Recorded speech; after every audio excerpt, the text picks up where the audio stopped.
What's going on, young ends? It's your boy Ghetto the Orator, back with another Young and Pro Black Chronicles. And today, this one is for the Red Pill community, specifically the Negro Red Pill community or the Negro Manosphere community, however you want to call it, however you decide to fit those words together. This is for the brothers that are convinced that shaming black women is the way to some kind of freedom or reciprocity or pussy.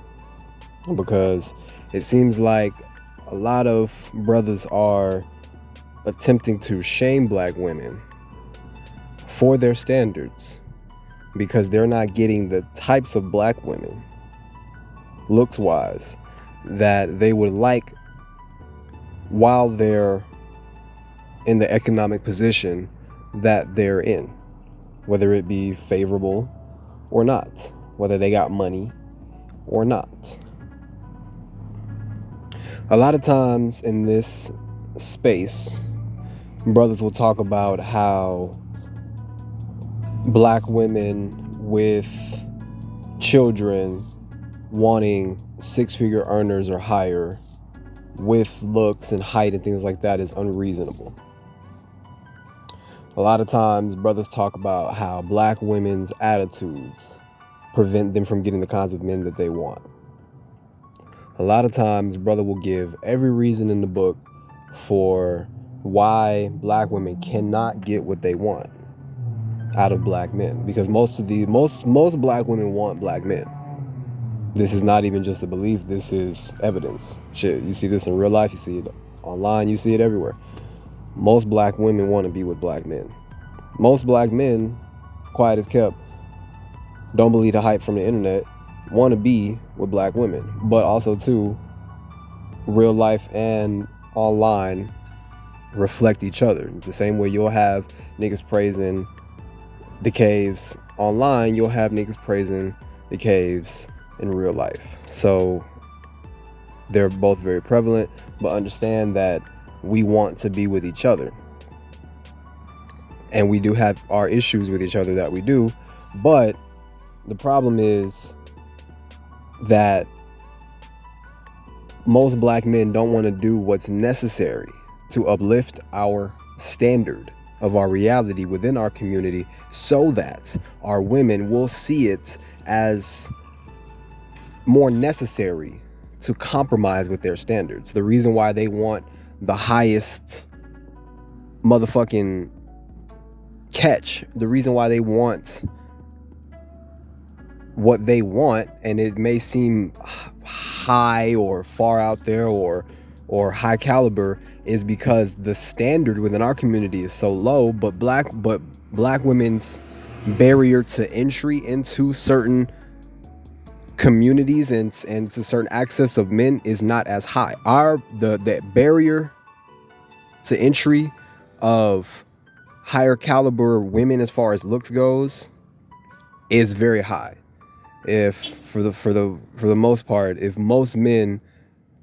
the average man wants a higher than average looking woman, face and body wise, you got to come with some above average shit. You got to come with an above average car, an above average charisma, above average dick size, pause, and above average lifestyle. You got to come with these things in order to attract and maintain an above average looking female, right? But the same thing is not for women. The barrier to entry for women, especially reasonably attractive women, is very low, in my opinion. A reasonably attractive black woman, or woman in general, but black woman can get a six-figure earner maybe within another community. Like a decent looking dark-skinned black woman can get a Poindexter, a cave Poindexter that is, gonna be working for IBM or paralegal or some shit like that. They can get those types of dudes. or an Indian guy, you know what I'm saying, or whatever may have you. The barrier to entry is not that high for women, right? But being with a woman does not elevate a man's status, but being with a higher status man definitely elevates a woman. We see this, we know this, we understand this, but we like to act like it can work anyway. And we know that that's not true. So a lot of times when we're having these conversations, they're very half-witted and they're very disingenuous. Because first of all, we're not even dealing with the fact that most brothers want above average looking women, first of all, right? So then from there, we get into the whole conversation of, well, most black women want Pookies and Ray Rays, and they're willing to deal with a man that makes lesser money or is on a different socioeconomic level than them because they're more attracted to them, because those kinds of men seem more masculine and represent a certain level of masculinity. And I'll say the educated lames or the average black man feels as though that's unfair, because why is it that these types of the black women that we want can deal with men that aren't on the same level as them when it comes to them, but they can't do that for us? And a lot of times we just don't want to accept that it simply comes down to attraction. So if you're not gonna do what it takes to make yourself more attractive in the sense of personality, because it takes a lot to make money. Like making money is not just making money, like doing well at business or being able to take advantage or extort other people or anything like that in order for you to make money. Making money is a social activity, and having to be social and having to have a different mindset and go about ways and to constantly be solving problems and constantly be trying to get better. Those things make you more charismatic, can make you more charismatic, I should say. But making money and having money only brings out who you truly are. So if you was a lame before money, you're just gonna be a lame with money, regardless. And if you was a nigga that's, you know what I'm saying, maybe just needed a catalyst, then money can be your catalyst. So it's really just about, who you are, but money is only going to enhance who you are already anyway. So a lot of times when we're having these conversations, they're very disingenuous, and we know they are, because a lot of it comes from jealousy.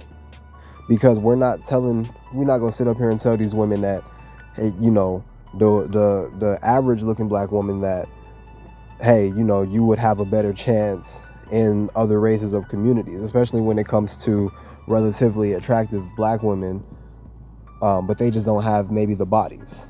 You know what I'm saying? You have some brothers that like petite black women, but then you have brothers that don't. And then we get into the whole conversation of black women's attitudes, etc., etc. But we already know the state that we're in as far as creating any kind of economic reciprocity. So we're not able to curate the kind of environment for our women that would be more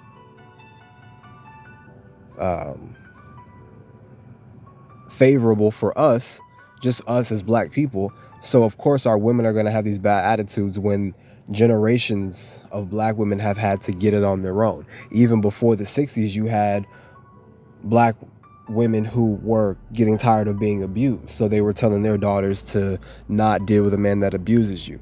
And then it became, don't deal with a man that's not making that, a certain kind of money, because eventually black women just wanted to live a certain kind of lifestyle, and they left black men in the dust. Black men that did not want to elevate themselves and come out of the trauma But of course, we understand what that trauma is, being cave supremacy. But the point is, black women are saying, well, if we can do it, why can't y'all? And that is a question that we have not been able to answer as black men. So if you're not willing to do what it takes to make yourself more attractive all around as a person and financially, then how can you expect the kind of woman that you want, looks caliber wise and personality wise, and to be ambitious and to be an actual wife and a good lover, right? Intimacy and things like that. Like these are all around things that money cannot buy, but an environment where you can curate these responses from women, for where she feels safe enough to really let her guard down to let you in, and for your reward, you get the French toast treatment. You get the best of her. And that's what you want. You want to be able to look at the woman that you want and her give you the best treatment that she can give a man. You don't want halfway motherfucking compliance and shit. You know what I'm saying? Like, because you got money or because you got things that she likes, but it's not an all around attraction. Like, she can't really be herself with you kind of thing. You know, like, that's not fun. If you're not getting the French toast, there's no reason to be there. Honestly, it's really not. And you want to be able to get the French toast out of the kind of woman that you want, and the woman that you want, the woman that you're gonna be looking at every day. And a lot of times when we're talking about the conversations being had in this red pill space, a lot of times they're forgetting or leaving this part out, leaving certain parts out. The conversations are very, very biased in a way that doesn't call for any growth. Like the kind of, you know what I'm saying? And I'm not saying that there's nothing to gain from, or that the manosphere doesn't talk about valuable things. But a lot of the messages directed at black women are very much about ridicule and bashing and telling them what they should and shouldn't expect and things like that. I just feel like as men, man, we can't really be telling these women what they should. I mean, because we're not properly curating the environment. We can throw every excuse as to why we're not curating the environment. Sure, fine, we can do that all day. We can justify why we're not progressing. But the point is, we're not progressing. So at which point is the conversation about that, as opposed to what these women ain't doing? Because women are only responding to us. We're mad that women are acting more like men, but women are only responding to us. Until we as black men start acting like the leaders of our community, like we say we are, and until we as black men do better, we're going to get these kinds of responses from our women. You guys let me know what y'all think. Let me know what y'all take away from this. Peace.